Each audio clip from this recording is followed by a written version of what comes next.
So Quaid is something I've been planning for quite a while. I mean, it all started with that intro song. As soon as I heard it, I was like, yeah, I gotta do something with this. And I just envisioned the scene in my mind of, seeing Quaid for the first time and him riding off into the nights, and then, of course, getting his call and being sent on his mission.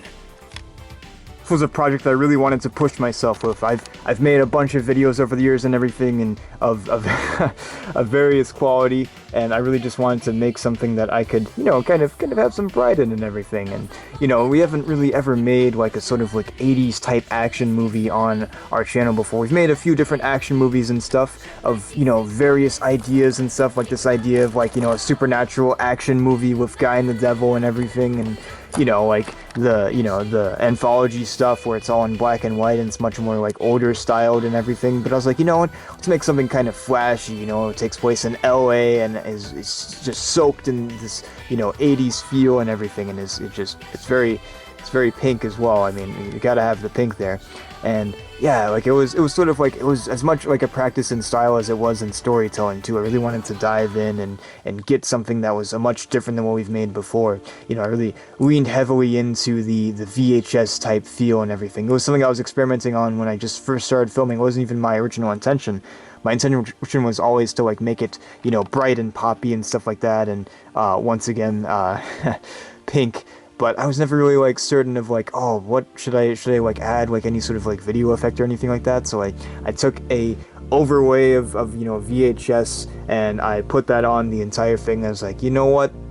I'm kind of feeling it. It sort of has a little bit of a washed out feel, a little bit of an older feel. There's a little like glitchy stuff on the bottom sometimes, but I was like, yeah, sort of adds to the aesthetic and really kind of helps to hopefully sell a little bit of that like more 80s feel and everything, even if it isn't exact, but yeah, Quaid was definitely something that I really wanted to experiment with, and I'm glad that I did. These are some techniques and stuff that I kind of want to take on and move on with in the future.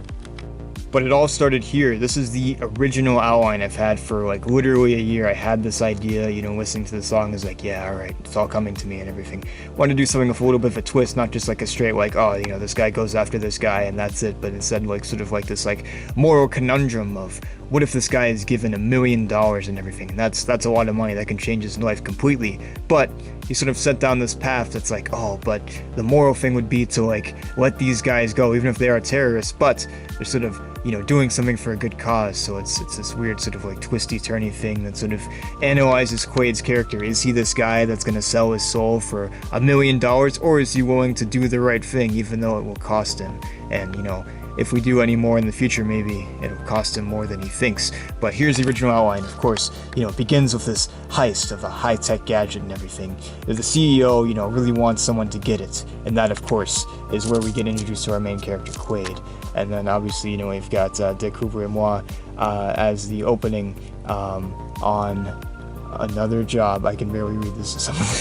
Another job when he gets the call. So he's listening to this song and everything. He's on this job, and then he gets this call. And then of course he analyzes the crimes and everything. He sees this this trademark that they would find. I wasn't really certain of some of the details, but then as I was filming, I was like, what if they like spray painted something, death of tech or whatever it says, with the little half skull, maybe a little Punisher influence. What can I say? And then of course he goes to the police and he finds out that this trademark this is not the first time that they've done this and everything, that there's more of these trademarks around. And then he notices the connection between the heist and one of the guys there. Like he sees like the terrorist talking to this guy, which isn't something really put into it, but we had this guy that was their inside guy that sort of like, I didn't really like, I sort of inferred it, but I didn't necessarily say it right out, but he's kind of the guy that like gets the inside scoop, and he's also like the one that sort of messes with the security systems and everything and makes sure that these guys get off scot-free. But he finds Quaid finds the guy, he's looking around and stuff like that, and the guy tells him, where the robbers are and everything, and the robbers, of course, tell him that,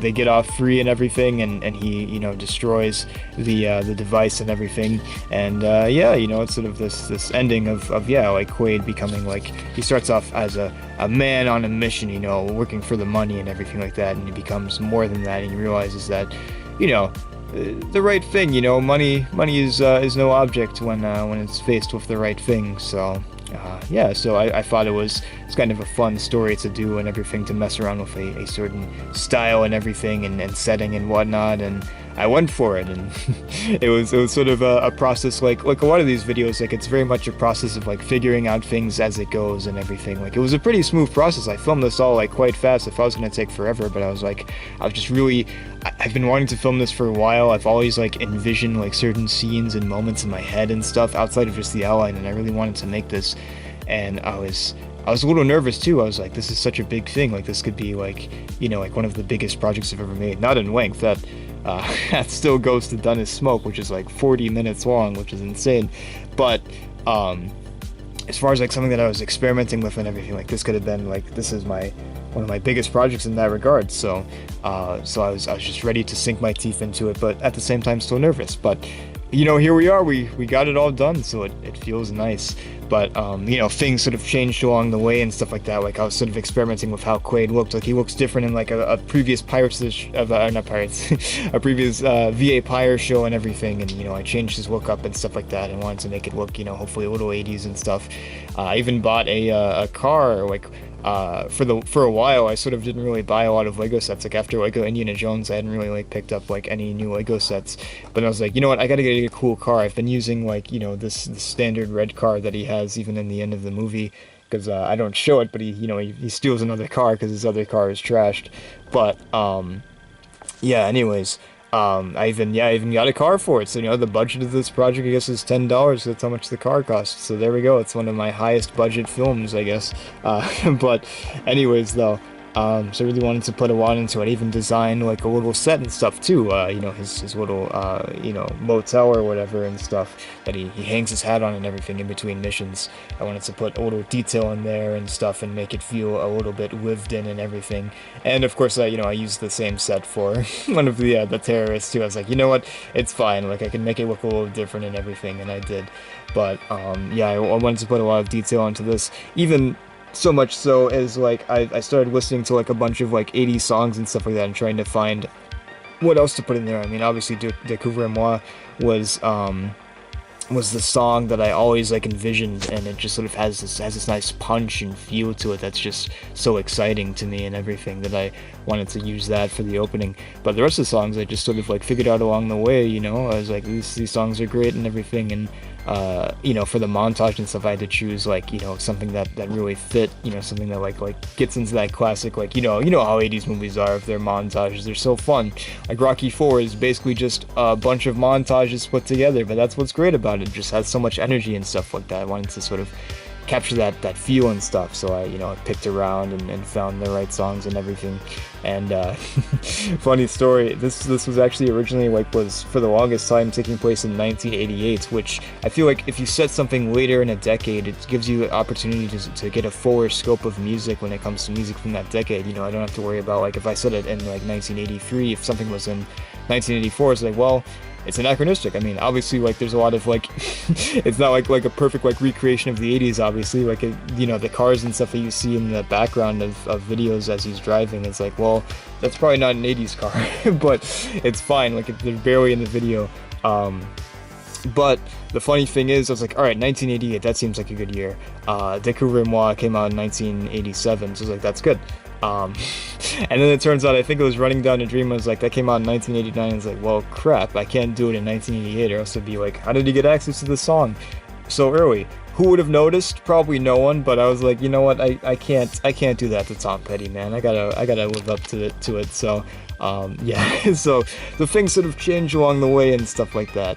And it was very fun designing the minifigures and everything too. I just recently did this big project where I, sorted all of my minifigures and stuff, not only just the minifigures into bags, like, you've got knights and everything, but I also sorted my parts as well. I've got separate heads, I've got, torsos and legs and weapons and all sorts of things there. So I spent the time and built a few minifigures and everything, and it was a very fun process, like figuring out like who these characters are and stuff like that, and giving them their own sort of personality and everything. Casual Friday. I mean, you gotta have Casual Friday, right? I mean, that's pretty important. But anyways, yeah, so it was very much like trying to be as detailed as possible, much more detailed than I've really put in some of my videos, honestly. Like a lot of the anthology stuff is pretty detailed, but it's mostly just me designing the main characters, and then like everybody else is just whatever. And even then, like a lot of the anthology stuff is focused on like a few characters, and there's not really like a lot of like background characters. Except for like maybe a few scenes where you don't even like see them honestly. So I wanted these to really stand out and to be something that's much different than what I've made before and much more detailed. And so that was a fun process. I really very much enjoyed that. So yeah, Quaid was very much a different thing than what I've made before, but thankfully went very smoothly. Besides that, like you would think that it's kind of a risk doing something new and everything. You never know how things will go, but thankfully it paid off. So I'm glad that I got to make Quaid, and who knows, maybe we'll see him in the future and stuff too. I'm still batting around the idea of if this takes place in the anthology series, because really there's no reason for it to, and there's also no reason for it not to. I mean, it would be the first one that's in color, but it's kind of cool too, right? I mean, each one of them has their own sort of like gimmick and stuff like that, and their own sort of like color and tone. Like if you look back at Compendium, all of the different characters sort of like share like these different these different tones and these different filters and everything like that. You've got sepia tone, you've got black and white and stuff like that. I think there's even like the blue tone and everything in there too. So yeah. So this was a fun time. Yeah. So that is Quaid, and yes, I hope to make more stuff like this. Not just more Quaid potentially, but also just more stuff that's a little more detailed and everything. Like this sort of is like, I feel like everything that I make sort of like helps me grow and explore more as a creator and everything. So I hope that, the lessons that I've learned from this and the processes and everything help me in the future with stuff like larger projects next year, like, Anthology 1975. Like that's a big one too. We haven't done a mainline anthology project in a while. We've got the series, but now we've got this new big project on the horizon. So hopefully it's, I think it's helped me like, see how to make these larger projects and stuff. It's one step at a time, and it's all of the little details that matter and everything too. So, Quaid, it was very fun, and I'm very glad that I finally got to make it, like literally after a year. It's here.